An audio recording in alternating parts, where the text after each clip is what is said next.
mutunci. Haba ni ma na ce yariyar nan ba ta da kunya.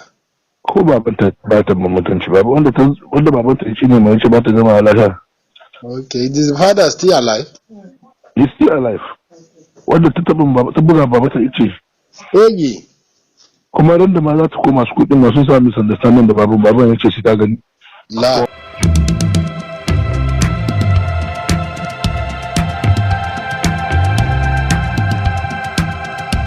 In Sokoto. Alanda, she's from Magajiya, is it true?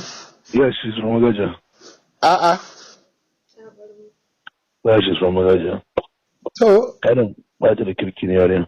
me ya kai ta wanga abu haka? Ba ta da kirki ne, bakin baban ne ya kamata. Okay. Ba ta da mutunci ko baban ba ta ganin mutunci. Haba ni ma na ce yariyar nan ba ta da kunya. Ko babanta ba ta da mutunci ba wanda babanta ya ce ne mai ce ba ta zama lafiya. Okay, is the father still alive? He's still alive. Wanda ta buga babanta ya ce. Egi. Kuma ran da ma za ta koma su kuɗin masu sa misunderstanding da baban ya ce shi ta gani. La. Kuma ba ta gama lafiya. To ta koma school Sunday, Thursday din shi ne ta mutu. Okay. Sai wannan ka tabbara.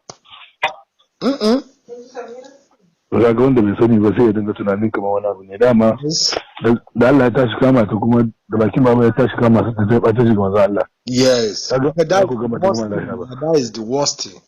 Kaga da wasu rashin zama lafiya kenan. Yes. Allah. Malam Isa ma kila ya san yariyan kenan. Inda yana. Zai san ta sosai. Zai san ta sosai. That is serious. Zai san ta. Yaron shi sai wani musan bane. Okay. Dan ba ta da kunya ko tun dama. Ha ba ni na wanda nace na tana ma da kan yaro sun ba. Da mutunci ne. Ko kaɗan. Allah ya kama ta za ta je ta yi. Za ta je ta bayani. Yes. Hello? It's all right. Thank you. Yes, sir. Thank you, sir.